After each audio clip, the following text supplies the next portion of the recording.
9, all green. 8, 7, 6, 5, 4, 3, 2, 1, 0.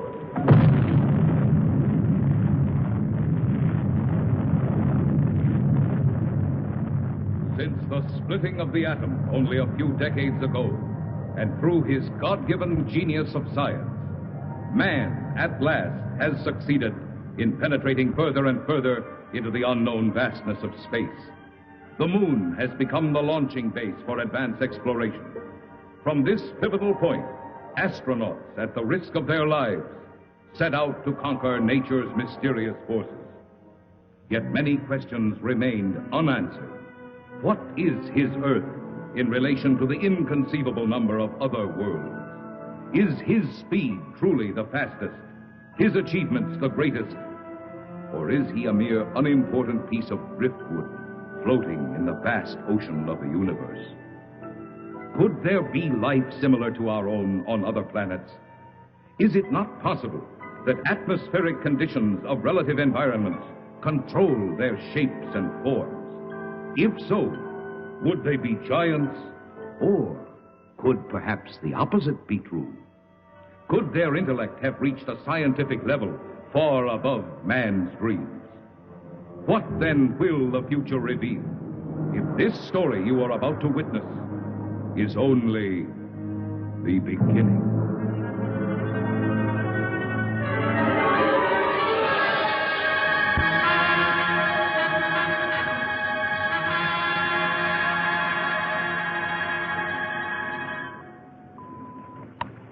Log entry, Pegasus 3, March 16th, 1980. Captain Leonard, pilot, Lieutenant Webb, navigator. This is the 7th and last day of space reconnaissance research, Flight 361, from United States Air Force Lunar Base 1. We are 21,000 miles from base, bearing at 270 degrees, 23 minutes. Azimuth at plus 46 degrees, 46 degrees, 50 minutes, ecliptic. On routine successive approximation by trajectory computer using data from the space position recorder. It's quiet and lonely out here. And frankly, we'll be happy to get back to that dreary old moon.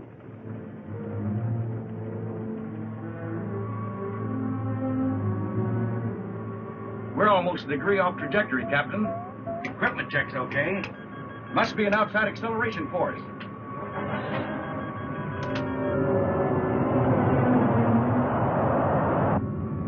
Something approaching fast.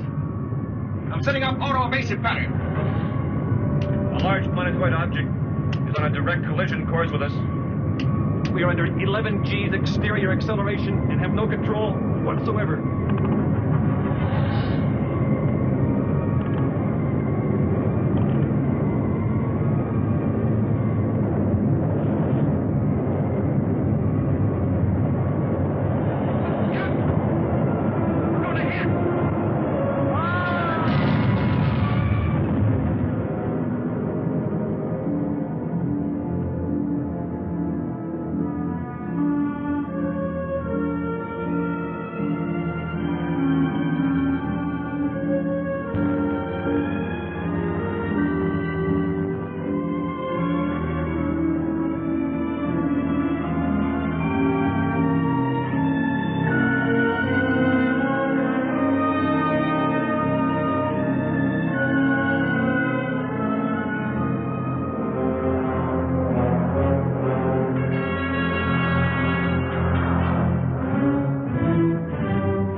Just incredible.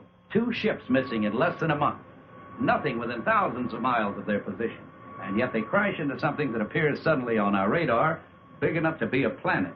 And then the next instant it disappears. It's against all theories of space. You get the same reports from bases 2 and 3? It appeared for a second or two, then vanished completely. A ship is on a routine flight. Controls, rockets, everything in order. And then all of a sudden... Yes? General Gibson for Colonel Lansfield from Earth Headquarters. Stand by. Colonel Lansfield. Lansfield, what's all the trouble up there? General, I can't tell you any more than what was in that report this morning. You're certain the rocket's crashed? I am. We have their last log entry through our recording reproduction unit. Now, General, I've listened to it over and over.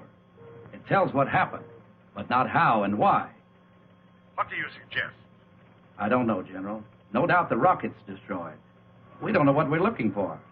This mysterious planet seems to come and go at such speeds, it's impossible to track. Phantom planet, Lansfield. You're a little old to think that, aren't you? This is a capable base, General, run by capable men. Now, there's something out there that isn't supposed to be. All right, take it easy. Send another reconnaissance with Chapman. Chapman? I need him for the Mars project. If this phantom planet thing isn't cleared up, there won't be any Mars project. Send him. Yes, sir. Ask Chapman to report. Yes, sir. Captain Chapman, report to the Colonel.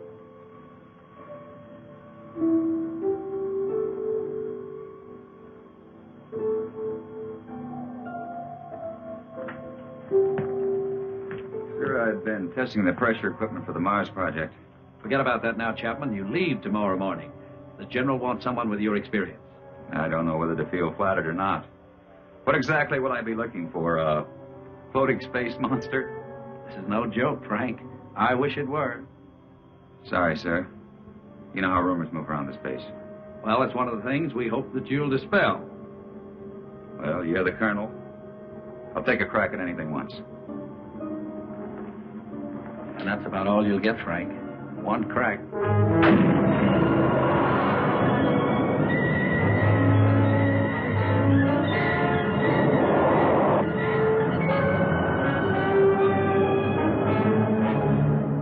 18,000 miles out at 270 degrees azimuth and 47 degrees ecliptic.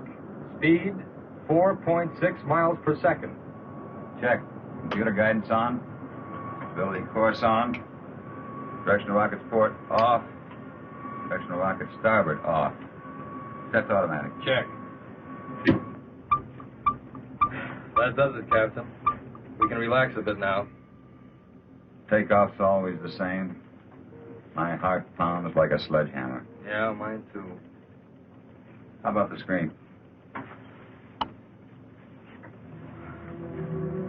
Never fails to fascinate me from up here. You know, Captain, every year of my life, I grow more and more convinced that the wisest and best is to fix our attention on the good and on the beautiful. If you'll just take the time to look at it. You're some guy, Makonnen. Lunar Base 1 to Pegasus 4. Lunar Base 1 to Pegasus 4. Can you read me? This is Pegasus 4 to Lunar Base 1. This is Lieutenant Makonnen. Colonel Lansfield for Captain Chapman. Chapman standing by. Anything out there, Frank? Nothing, Colonel. It's almost too quiet. Well, keep alert. And don't waver off your course 1 degree, unless you think you're on to something. And if you do get onto something, report at once. Yes, sir. Pegasus 4 to Lunar Base 1. Over. Out. I hope whatever was out there is gone now.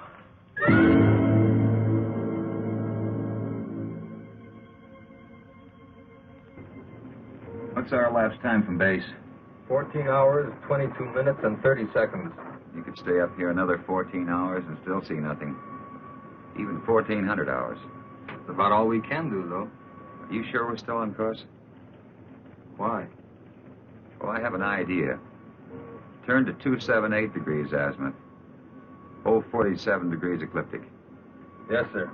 Changing course to 278 degrees azimuth, hold 47 degrees ecliptic. Lansfield tells us to charter the same course Pegasus 3 took. Well, that's fine, but I don't think we'll get anywhere. This strange planet dashes about like it's supposed to. It figures we won't find it around here.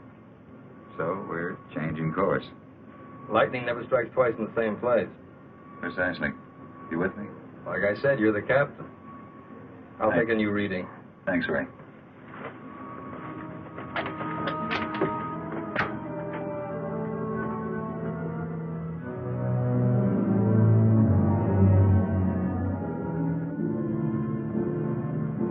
You could go nuts out here just waiting for something to happen. You seem pretty much at ease. Well, I figure it's just the same as fishing. Got to be patient and wait. Electrostatic meters going haywire. Lunar Base 1 to Pegasus 4. Can you read me? Over. Pegasus 4 to Lunar Base 1. We read you. Over. You are completely off course, Pegasus 4. Check your position immediately. E-computer and spectrometer out. Pegasus 4 to Lunar Base 1. We are aware of being off course. Cannot explain at present. We are entering a heavy magnetic field. Several instruments are out, and I'm afraid others are going. Give us our exact position. Over. Pegasus 4, you're... Cannot hear you, Lunar Base 1. Over. Changing to the manual control. Meteor.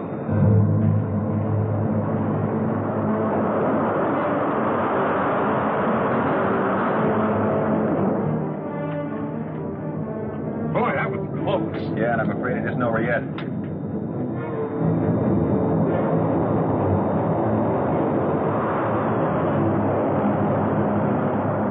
We're on a semi-closing course with them. Screen 1's fading fast. What about the infrared detector? That's out, too. The thing we can do is turn it 90 degrees to the shower's path. More meteors are coming. It's our only chance. That will be to 311 degrees azimuth and minus 12 degrees ecliptic.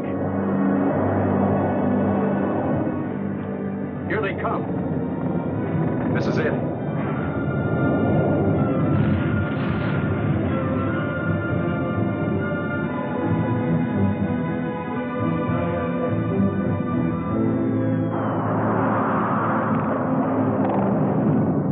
Looks like the worst is over. Don't see a lot of spots. Now, those are ionized trails. They'll persist for a while. Well, let's hope they're no stragglers. With these instruments out, there won't be any way to tell if they're coming from another direction. Trick now is to get back to the moon. I think we'll make it. Yeah. Okay, Ray, let's go through a type B check. Right. Cabin pressure. 20 coming up. Retroport. Positive. Retro starboard. Positive. Main circuit 1. Negative. Main 2. Negative. Now let's try the auxiliaries. Main 1. Negative. Main 2.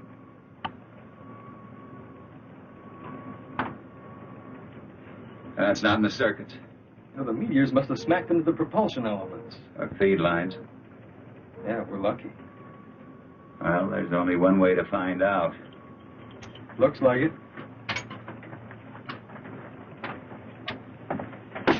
Yeah. There's one thing sure. What's that? They knew what they were doing when they forced us to go through those space drills dozens of times. If I remember correctly, you had a different opinion. Here, don't rub it in.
looks like it. The retro rocket feed lines must be cut.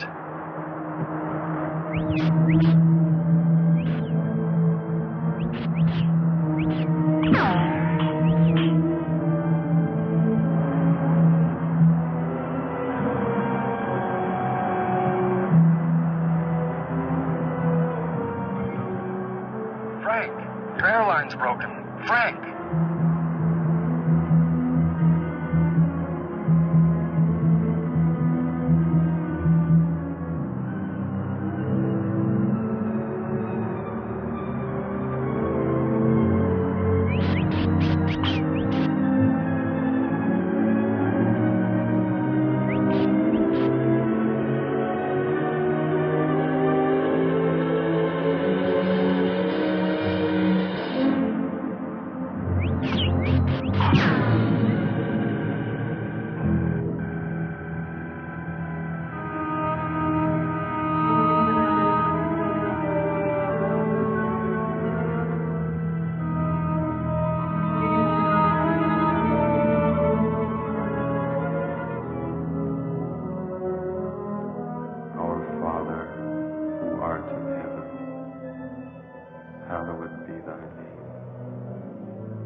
With all respect to the Colonel, sir, I don't think it's any use.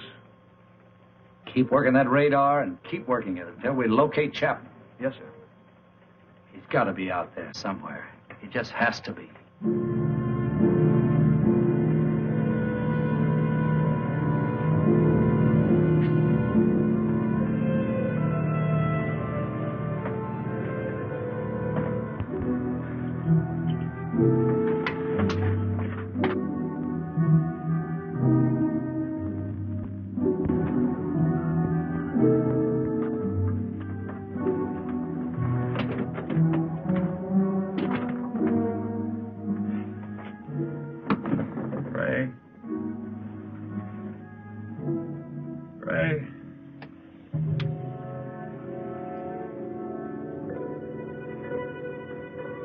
Lieutenant Makonnen.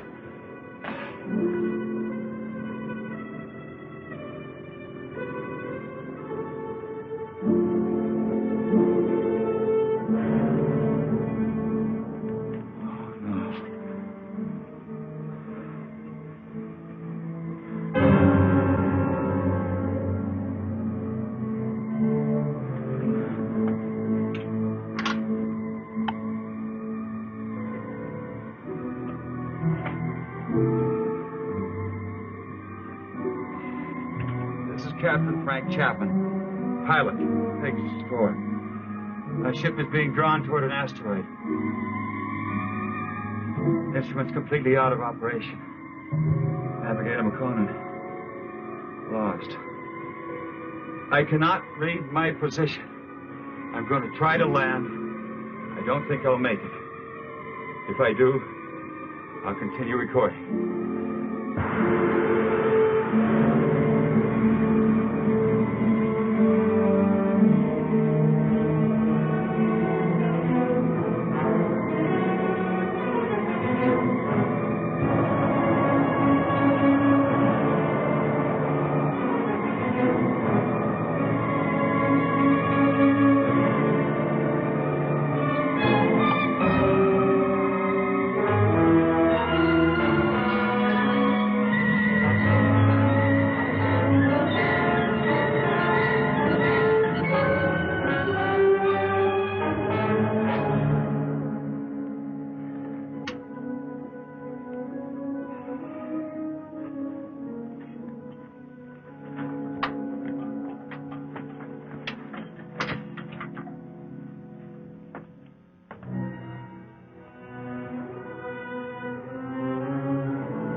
line's broken. Navigator Makonnen. Ray. Lieutenant Makonnen. We'll try to land. What exactly will I be looking for? A floating space monster? No joke, Chapman. I wish it were.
Size?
He should stand trial. You must take him to Cecil.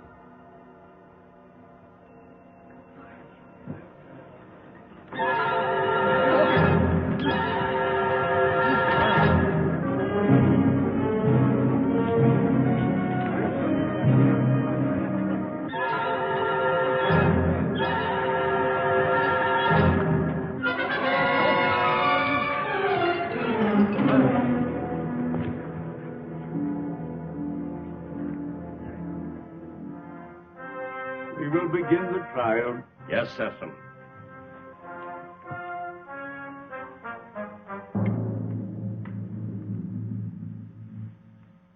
Thank you, Cecil. Bring in the jurors.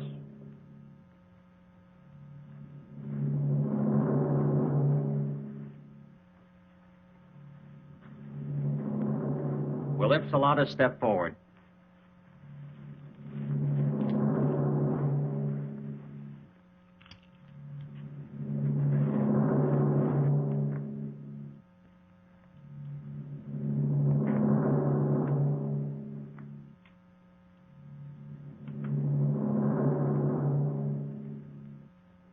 Call the prisoner. Bring in the prisoner.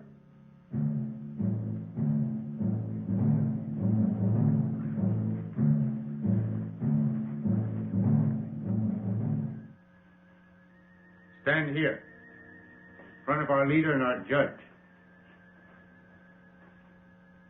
Is the prisoner from another world ready to hear the charges against him? Charges? What charges? I will ask the questions. Are you ready to stand trial?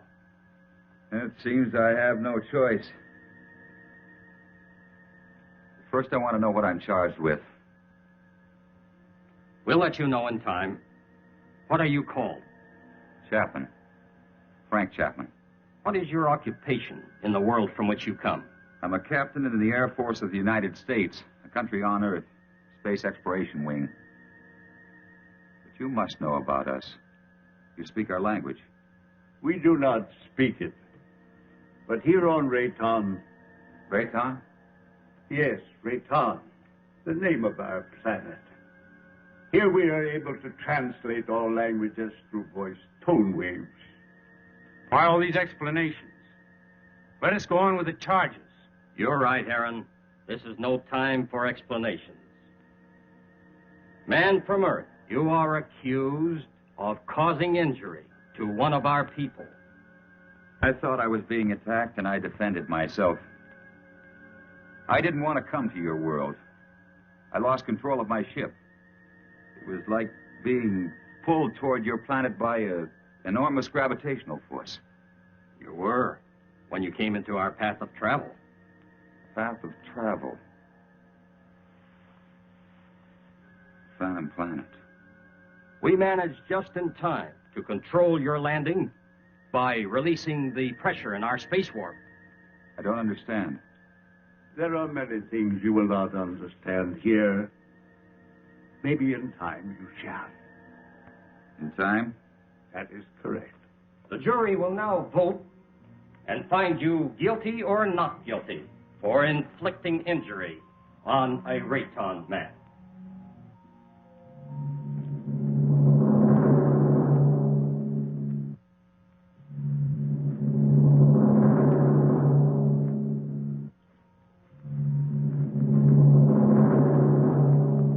The verdict, Judge.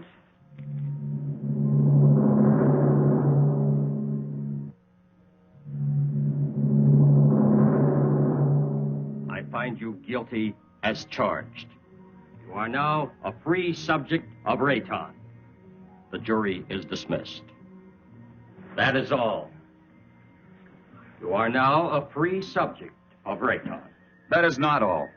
Listen, I don't know what kind of a place this is, but you must have some kind of law here. This planet pulled me to it. I didn't come here by choice. But being here, you cannot be permitted to leave. We must keep our security at any cost.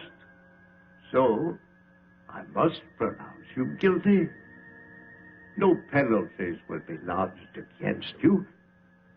But you must become a subject of Rayton. Trial is concluded. Nothing is concluded. What is this? First I'm found guilty of something that's not my fault, and then I'm set free. Well, free to go where? Back to my world 6 inches tall? Don't worry. No harm will come to you. I'm Liara, Sesam's daughter. I'll show you to your quarters. Well, come. We'll talk on the way.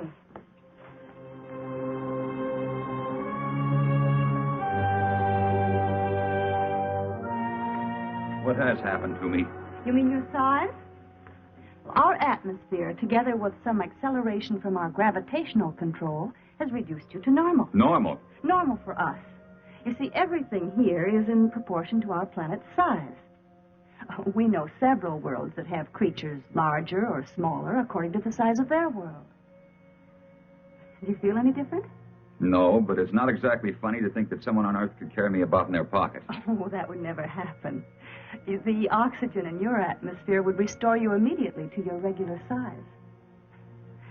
But either way, it wouldn't matter. You'll never see your world again.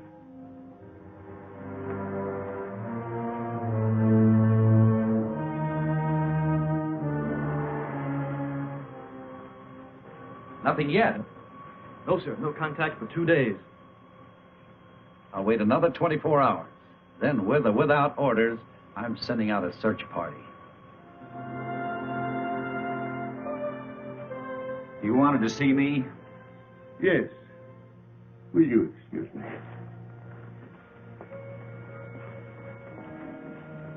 We must talk about your future. Your future on Rayton. My future on Rayton? I want to talk about getting back to my world, back to Earth. I'm afraid that is impossible.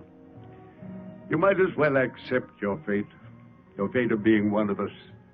Being one of us, you must be productive in one way or another.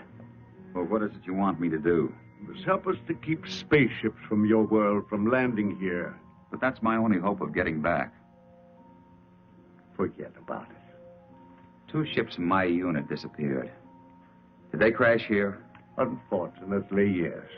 They were pulled into our strong gravitational field. Well, so was I.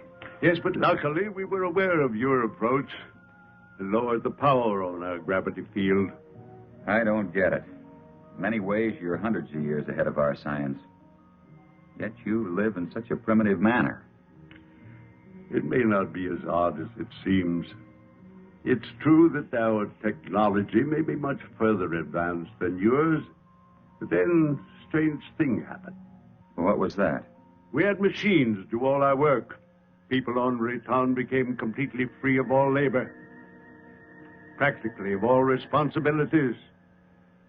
Our people became soft and lazy. They did not know how to cope with their free time. They started to fight amongst themselves. That's very interesting. Many people on Earth are beginning to face the same problem. Too much free time, too little work. Problem not at all unique in the history of the universe. Well, what happened on Rayton? Our forefathers then made a wise decision. They returned to, as you say, our primitive ways. The Raytons again had to toil for their living. They became much stronger, much happier, much more valuable. But you didn't forsake all of your scientific achievements. No, we retained the secret of the gravity control for our survival in space, and the secret of our food production for our survival on this barren planet. You sacrificed advancement for this. Sessom rules us, and we are content. Now, can't we get on with this, Sessom? Aaron is hasty. We all are. Our lives have been changed so much. I would like you to become acquainted with our ways. Later, you may choose a wife. Liara or Zeta. Zeta cannot speak, but she is a fine woman. Well, between the two, it would be difficult to make a choice. It is no problem. You may take your time, but once you've made your choice, remember, it must not be taken lightly. You must be hungry. Come with me. Liara, go now and learn our ways, and perhaps you may help us with our problems. You can decide about this later. Now you need to eat and rest.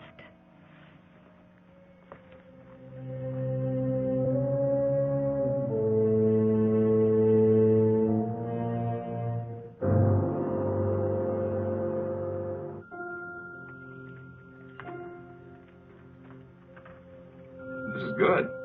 What is it? I think it's the equivalent of your breadfruit. We made it chemically for you since nothing grows here on this planet. Oh, here. Drink this. It's good for you and it'll help to make you rest. You need it. Say nothing grows here. Well, then how do you exist?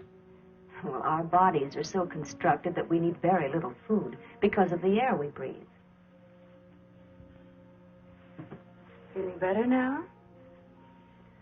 I hope so. Yes. But I'd like to get out of here. You're a strange one, Frank Chapman.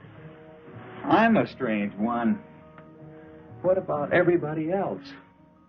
And don't call me Frank Chapman. My name is Frank Chapman. 2 words. Yes. Frank Chapman. Oh, I'm sorry. I didn't mean to be so rough. It's just that, well, this is so new to me. You know what I'd like to do if I had a choice? What? I'd like to return to my ship. Well, that's impossible. Then you see I'm still a prisoner. Not at all.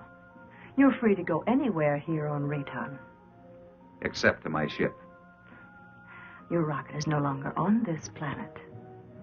It was sent off last night while you were sleeping.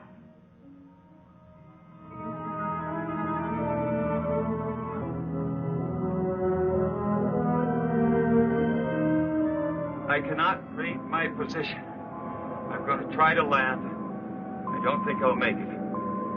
If I do, I'll continue recording. This is Captain Frank Chapman, pilot, Pegasus 4.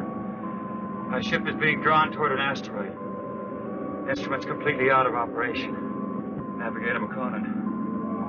Lost.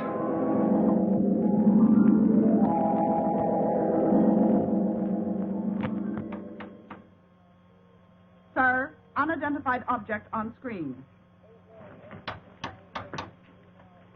This must be Chapman's ship, Colonel. Certainly has all the indications and all the characteristics of a spaceship. And no other unit of ours is scheduled for flight in this area. Any contact? None, Colonel. Just static. His auto-emergency transmitter should be on full blast. I'm tuned to all Pegasus frequencies, sir. So are the automatic relays on Earth. Good. This must be Chapman's ship. What else can it be? Captain Beecher and Lieutenant White are to report to the briefing room immediately and stand by for takeoff. Now report immediately any news or anything unusual on your radio and radar relays. Yes, sir.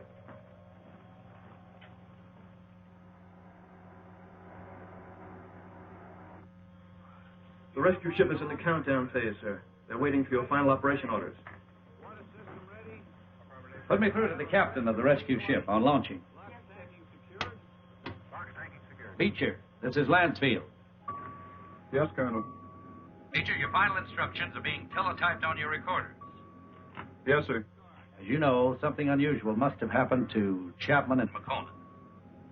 And I don't mind telling you that it's of greatest importance to space travel that we find out exactly what happened to these two men. So blast off, and good luck. We'll do our best, Colonel.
Try to land. I don't think I'll make it. If I do, I'll continue recording. This is Captain Frank Chapman, pilot, Pegasus 4. My ship is being drawn toward an asteroid. Instruments completely out of operation. Navigator Makonnen. Lost. Pegasus 4 to Lunar Base 1. Pegasus 4 to Lunar Base 1. This is Captain Beecher, over. Lunar Base 1 to Pegasus 4. We read you, Captain Beecher. Good work. Stand by for Colonel Lansfield. Beecher, how are they? They're not. I mean, there's no one on board. There isn't a sign of life. Two men just don't get up and walk off a rocket in the middle of space? No, sir. Then what the devil? Chapman recorded a final message, sir, but it doesn't make sense. Our repro units are picking it up. We're examining it. Can you bring her in? I'll have to check out the instruments, but I think so. All right, give it a try. White can bring your ship in. Yes, sir. And Beecher. Yes, sir. Good luck.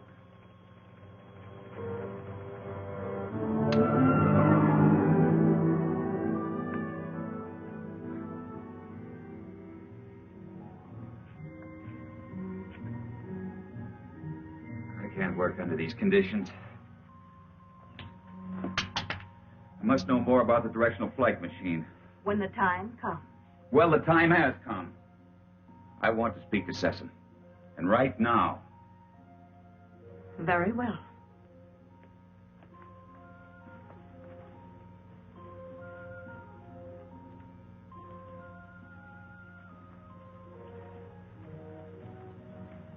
Father, Frank Chapman wishes to speak with you.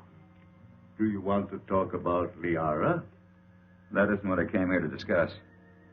My work has reached a stage and I need to know more about your gravity control.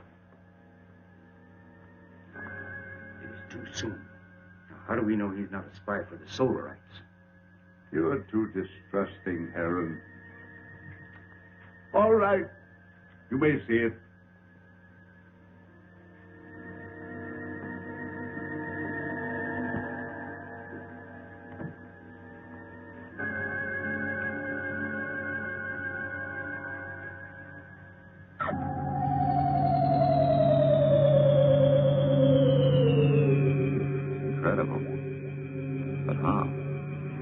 The density of our planet made it possible for us to advance gravity and therefore anti-gravity theories. It's beyond me. Einstein was working on this problem, but he died before he could complete his investigations. What causes Rayton's high density? The atoms on this planet have narrower electronic orbits than the atoms on most other planets. The smaller they become, the easier it is for us to control and take advantage of positive and negative gravity. But why is Rayton getting smaller? This planet is slowly using up the energy that holds the atomic particles together. You mean you might disintegrate into nothing? Yes, someday. But it will not be in our time. Well, I guess it's the same as on Earth. We don't seem to worry that our sun might be cooling off in many millions of years. The danger for us is that sudden bursts of concentrated heat directed on our Rayton might suddenly speed up the process of time. You think that's possible? And we have enemies who want our knowledge of gravity and who know our weakness. You're expecting an attack? When you have enemies, you always expect an attack.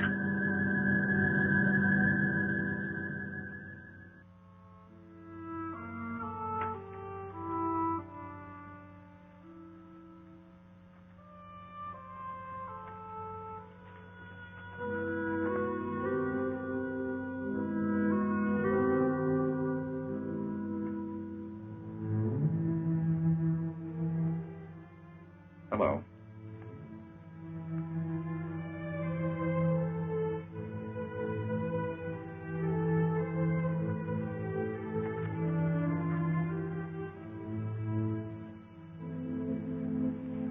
I'm going to take a walk.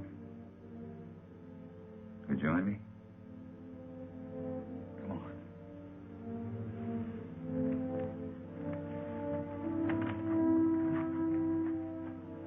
You know, this is the first time I've had a chance to talk to you alone.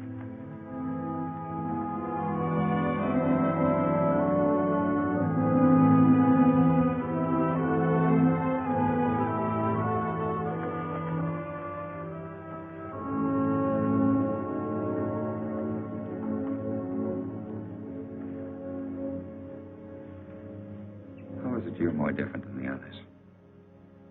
I don't mean your silent side. I mean, you're warmer, more sensitive. That wasn't really a question, because I know you can't answer. I just wanted you to know how I feel. It's a strange world. I don't want to hurt Liara. You don't either, do you? I like you.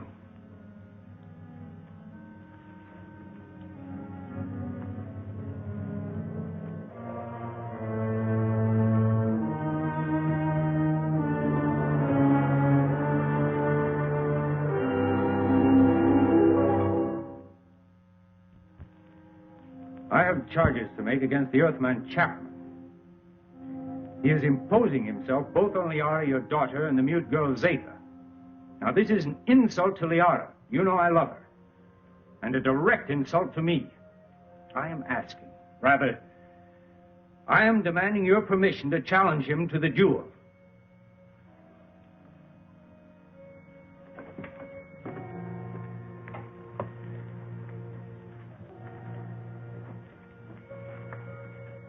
You sent for me?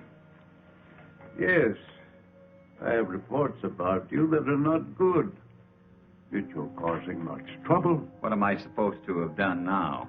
You are forcing your attentions on Liara, and then on the mute girl Zeta. That's not true. Why don't you ask them? He lies. Silence. Is it true? Has he forced himself or his attentions upon you? Why would she admit it? Perhaps she's afraid of him. Being mute, she's unable to defend herself. Maybe she's protecting me. Listen, I'm not going to be put on trial or questioned by you or anyone else for something I haven't done. You know, buddy, I don't like you. Maybe it's a carryover from Earth and not good taste, but I'd like to hang one on you. Chapman, Harron has challenged you to the duel of Rayton. Do you accept his challenge? A duel for what? What kind of a duel? This guy doesn't look very honest to me. A duel of bravery. You know, Mr. Sessom, maybe this duel business is a good idea. Might clear the air a little. So how do we go about it?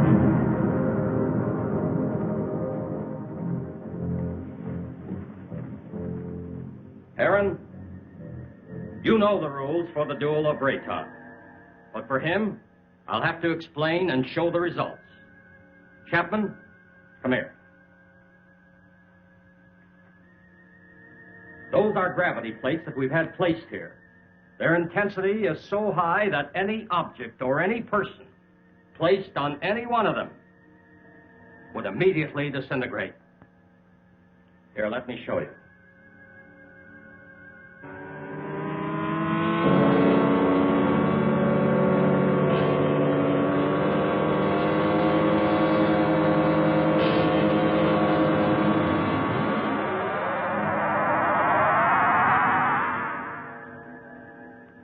The duel of Rayton is one of physical strength and skill.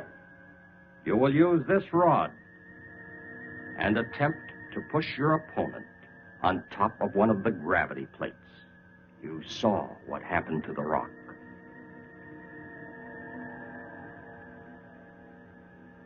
Get ready.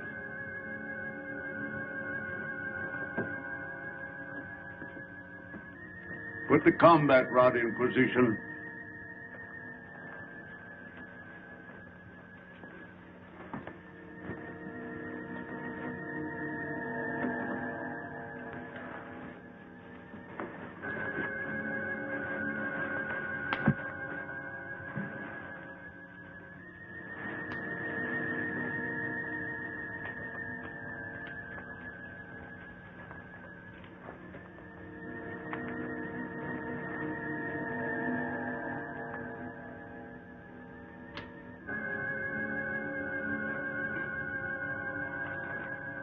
At my signal, you will start the duel. There can be no quarter called and no quarter given. The fate of the victim is in the hands of the victor. The moment has come. At my light signal, you will proceed.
kill you. I never did.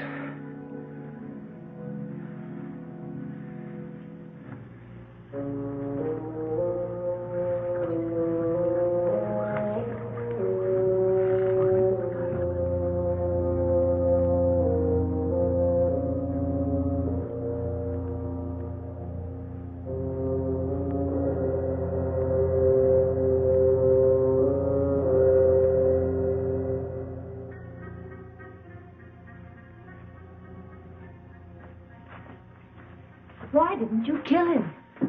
I didn't want to. I don't believe in it. In this case, killing him would have accomplished nothing. But Heron wouldn't have shown you mercy. He'd have killed you because he wants me. But I don't love him. I love you. If you'd felt anything for either one of us, you could have stopped this duel. What? You know what I think? I think you were waiting to see which one of us won and then take the one that was left over. What? No, Liara, I don't love you. I don't even know if I like you. But let me tell you this. You can't make someone love you.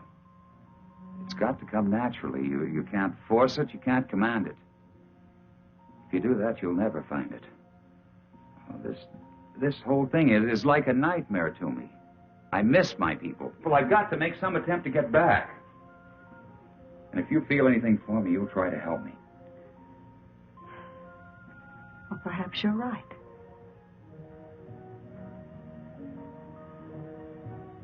Maybe I can help you.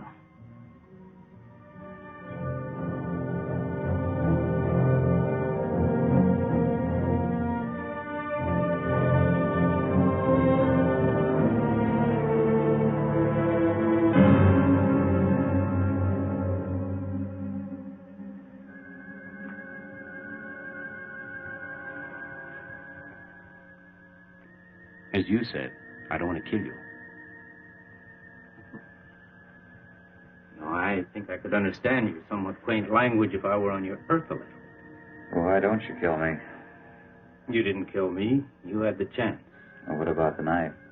This isn't exactly what I'd call a friendly visit.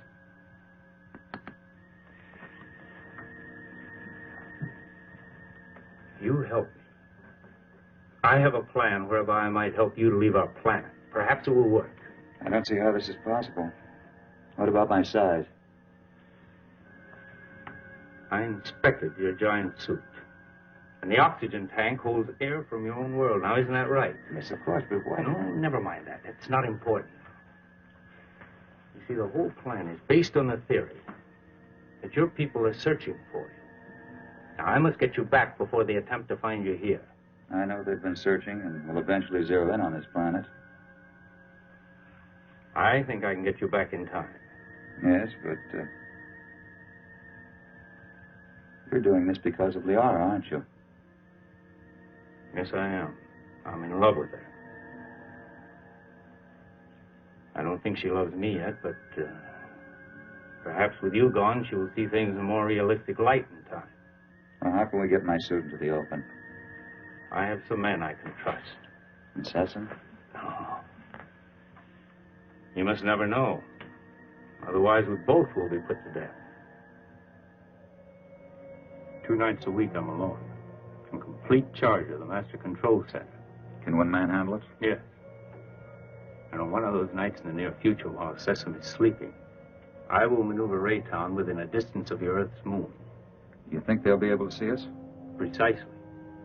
They will investigate and find you.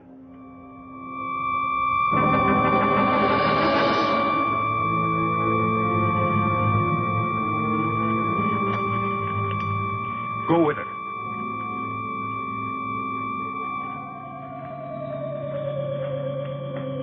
What is this? What's happening? The siren means we're being attacked. Attacked by whom? Attacked by whom? The Solarites. We've been here too long. They've discovered our position. Who are the Solarites? I've no time to explain. I must help Sesame. What will this do to our plans? We must fight this off or no one will have any plans. Is everyone underground? Yes. Let me go.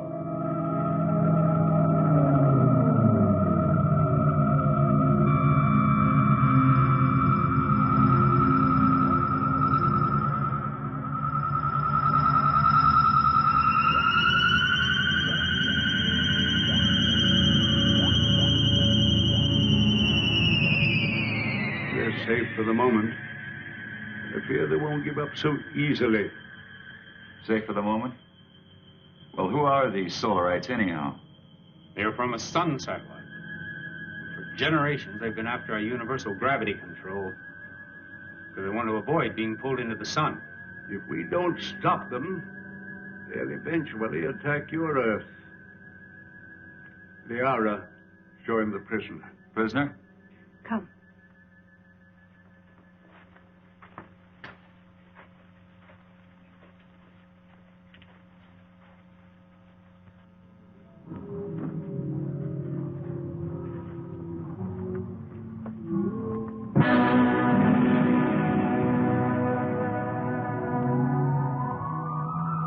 That's a Solarite. Yes.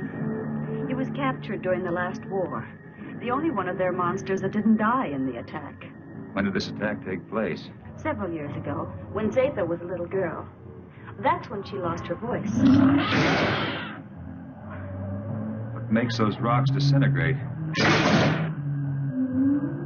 It's as if they were hitting some invisible wall. That's exactly what it is. The monster is so strong that he can smash any ordinary structure. Now, what you call an invisible wall is really another way that we use our gravitational control. Now, by using a high magnetic field, we can lock molecules so closely together that they form a solid wall. Make a big hit at MIT. Where? One of Earth's more advanced centers of learning. I only hope your wall will hold him in check. Yes. He could kill us all if he escaped. Life on other planets. We were always wondering if ours was the only one so blessed. There are many inhabited worlds, but only these fire people bother us.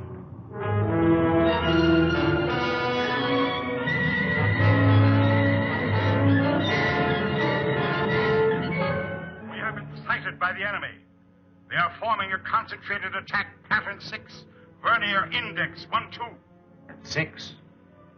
They never attacked on that one before.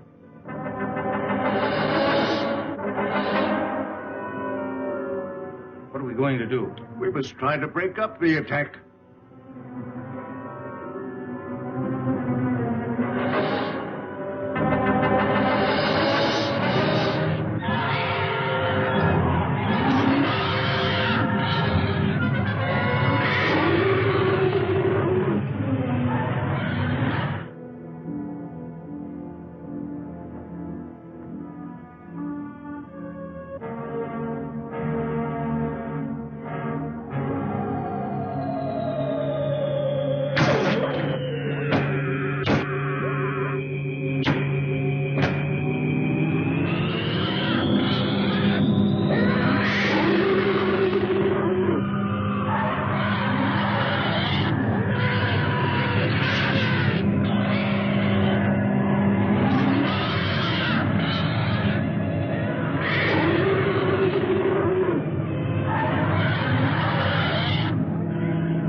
Fantastic. We can do one of two things. Outrun them or fight them. Well, breaking up a formation is one thing, but how can you fight them? Do you have a chance? We have to settle that once and for all. Living in constant danger isn't worthy of us. But don't forget, we still have the gravity control. The greatest danger to us is the high-intensity heat bomb. That's right. They have enough concentrated heat to blow up our planet instantly. What would you do? I would fight. And you? Fight. Right. That's exactly my decision. Prepare for battle. Sharp acceleration for attack position.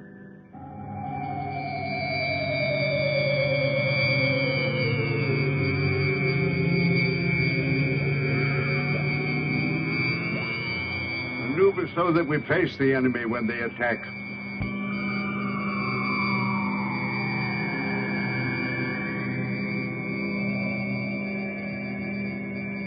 Aaron, alert our units to be ready for frontal attack.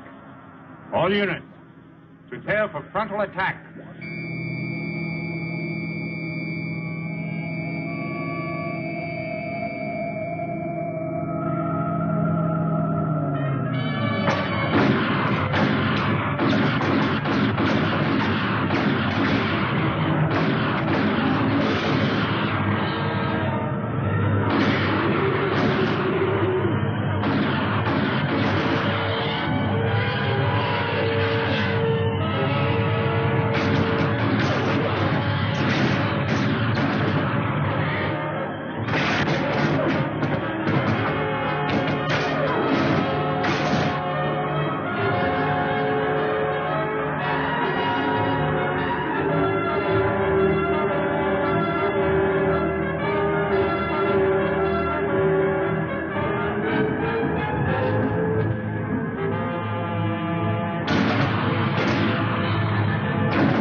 Activate the gravity curtain.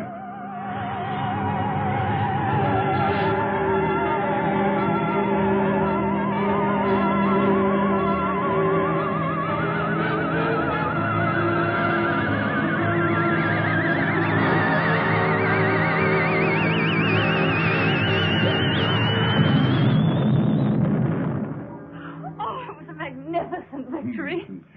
But I'm deeply plagued with regret when I'm forced to destroy. If it wasn't them, it would have been you. Perhaps you are right. You're wise, Chapman. One day you and Harold will lead our people. Well, I'm honored and grateful, I but... will teach him all he needs to know.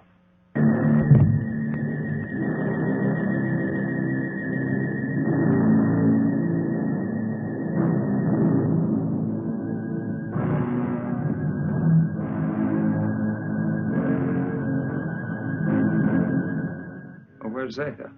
She went to sleep early. Sleep. I'm very tired. Perhaps the battle was too much of a strain on me. Good night. Good Sleep night, well, Father. Zeta.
think it was a Solarite. Are you all right? What happened? I don't know. Was it the Solarite? Did you see him? It was terrible.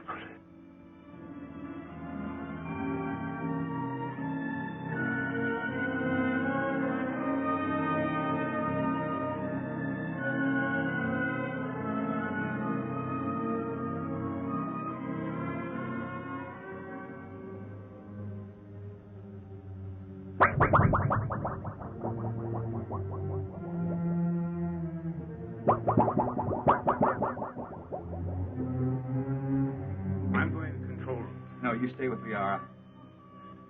Chapman. Yes? Go through that corridor. It's shorter. Hi. But be careful. Oh, Heron.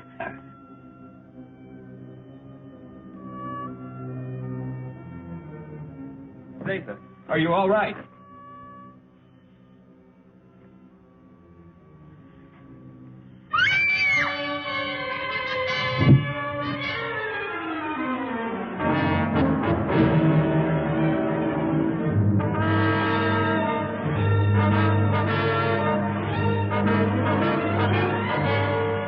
Hey, watch the plates.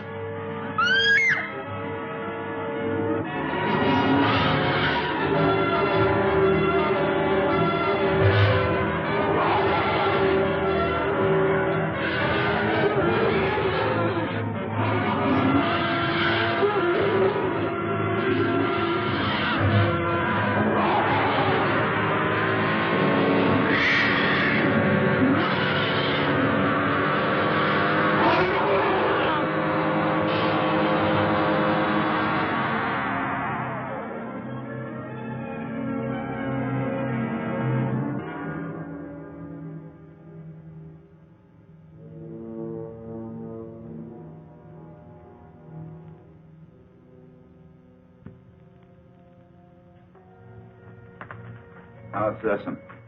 It will be all right. Liara's with him. I'm glad. You still wish to return to your world? Yes, but... Well, then tonight's the best time. See, the chaos of battle has brought us closer to your moon than we've ever been. It'll be a simple task to maneuver Raton slowly and steadily even closer, and the risk will not be so great because the travel time will be short. And we'll be well within the range of Moon's radar. Yes, but we cannot go unnoticed. Now, as soon as we're within range of your moon, my men will carry your suit out into the open. Now, if your people come to investigate, we'll pull them into our gravity and direct their landing. Meanwhile, you will enter your suit, seal it up, so that you're not exposed to our atmosphere, and, well, the rest you know. Where shall I meet you? The control chamber. Someone will come for you.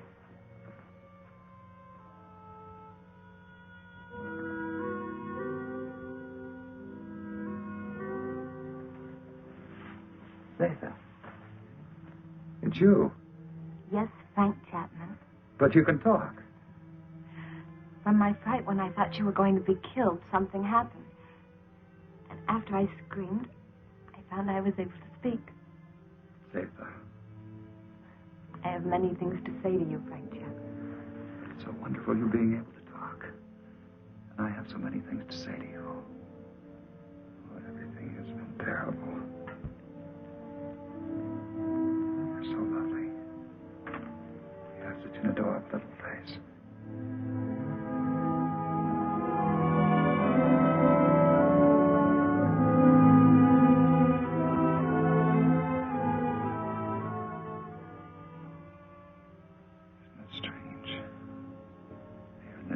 I've found perhaps what I've been looking for all my life. And I must leave. Although everything within me wants to stay. It's my solemn duty to leave. You understand that, don't you? Frank Chapman, I've been in love with you since the first time I saw you. And I've never been able to speak a word of it until now. As I know, my love for you is so strong. So, I also know that you will leave. I must leave.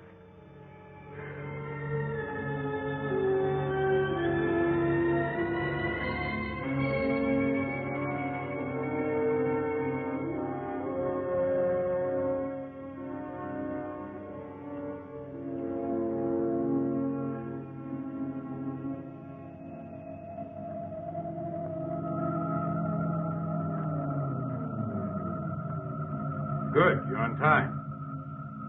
Here we go. Another hour and we shall be close enough for you to be found.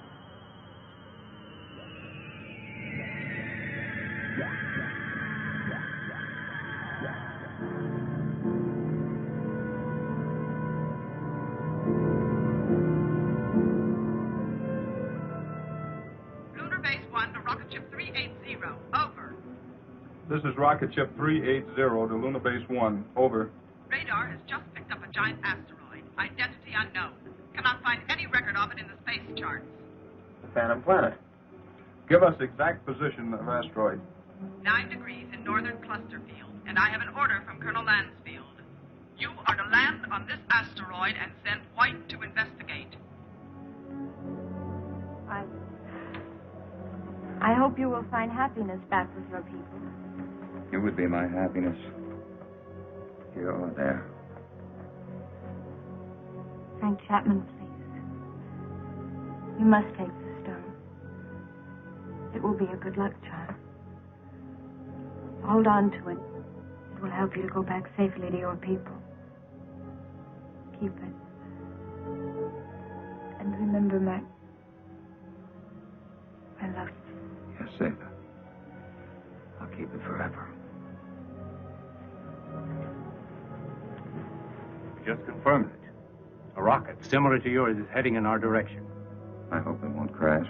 Don't worry. I have the best men on gravitation control.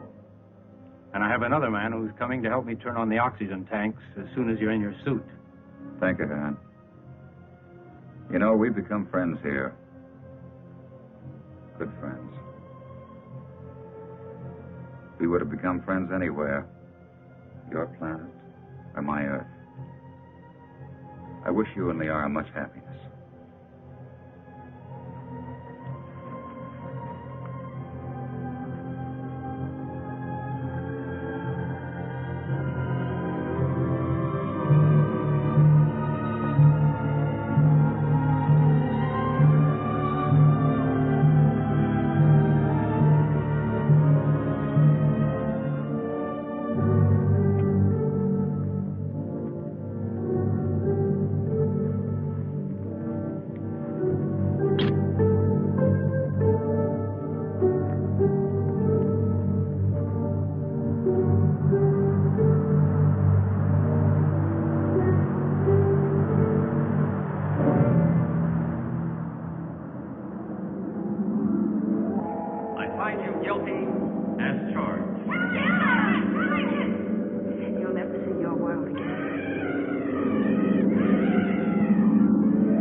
Chapman. White to Beecher. Come in, White. I found Chapman. He's alive. But there's no trace of Makonnen. Where's Makonnen? He's dead. He's gone.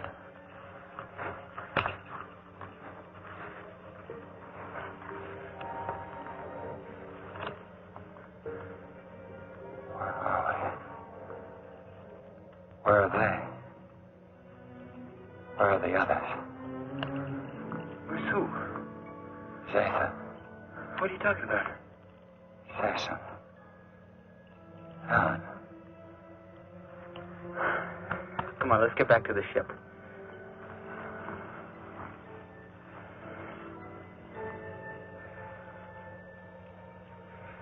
White to Beecher. I'm bringing him in. He seems to be all right. He said Makonnen is dead. He keeps talking about other people. I think he's in a state of shock. Do you need assistance? No, Captain, I can handle him alone. You know, Frank, you're a lucky guy. This is a wandering planet. Could have carried you anywhere. I'm sure glad we found you. Zeta. Where is she? What you need is a rest.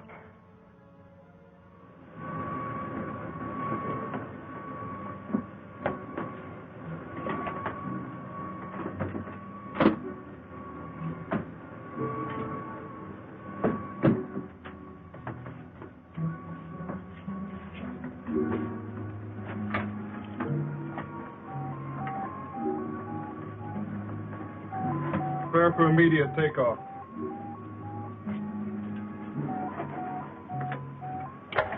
How do you feel, Chapman?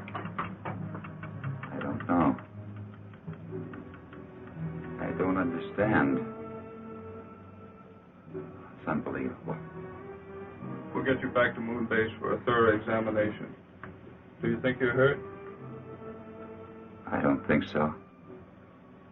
You must have been knocked out for quite a while. I must have been dreaming. Quite possible you were delirious. The shock of the crash landing of your ship. Ray's gone. But I just left Zeta and Heron.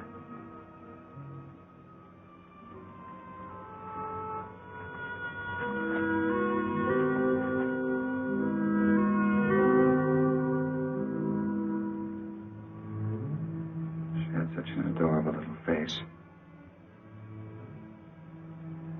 All rockets ready for firing. Stand by for countdown. The gravity of this planetoid is very strong. We'll need every bit of thrust for our takeoff. Don't worry. I know we're gonna make it. Start your countdown. 10, 9, 8, 7, 6, 5, 4, 3, 2, 1, 0.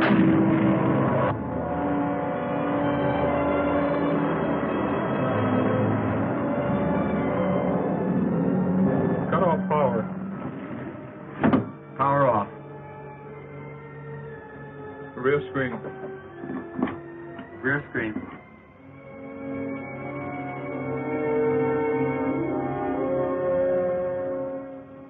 No, now they'll never believe me.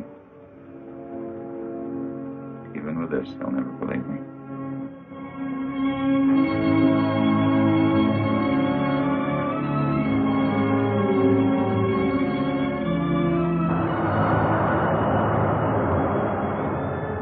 What then will the future reveal? If this story is only the beginning, only the beginning.